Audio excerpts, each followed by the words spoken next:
uko umwaka utashe igenekerezo ry'indwi ndamukiza Uburundi burifatanya n'amakungu mu guhimbaza umunsi mpuzamakungu wahariwe amagara y'abantu.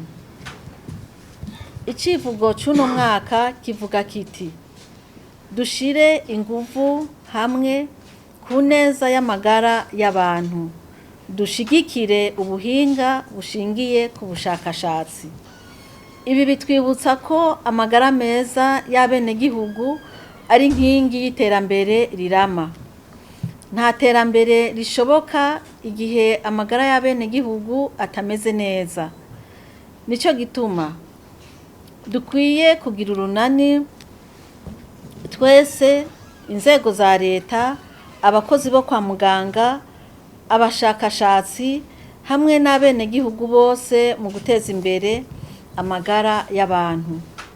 Kugira tubishike ko rero leta y'u Burundi igiye gukomeza ibi bikurikira: kubandanya kwegereza amavuriro abenegihugu, kubandanya ubushakashatsi kugira ngo duhangane n'indwara n'ibiza, kubandanya guhangana n'ihindagurika ry'ibihe rifise ingaruka mbi ku magara y'abenegihugu, gukurikirana neza abakenyezi bibungenze hamwe n'abana, kubandanya turonsa imiti n'ibikoresho bigezweho amavuriro, kubandanya gukomeza ibikorwa by'abaremesha kiyago mu kibano, kubandanya ibikorwa byo gukinga indwara, kubandanya dukarihiriza ubwenge abakozi bo mu mavuriro atandukanye, gukomeza gukurikirana indwara,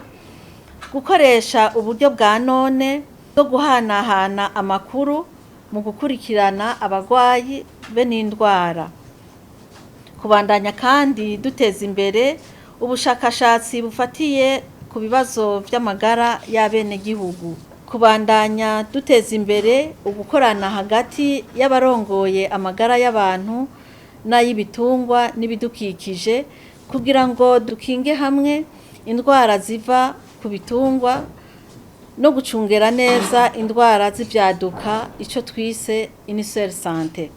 Kugira ngo dushike kuri ivyo twiyemeje, duhamagarira abakozi bose bo mu gisata c'amagara y'abantu kubandanya bakorana umutima wo gukunda igihugu n'abarwayi mu vyo bakora vyose.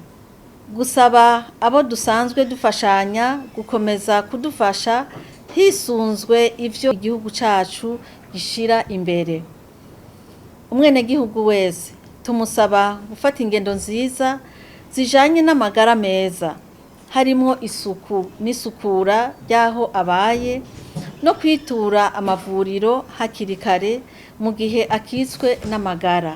Banyakubaha mwese, benegihugu mwese, amagara meza atangurira mu miryango yacu no mu kibano, agakomereza mu mavuriro, agakomereza mu bitaro.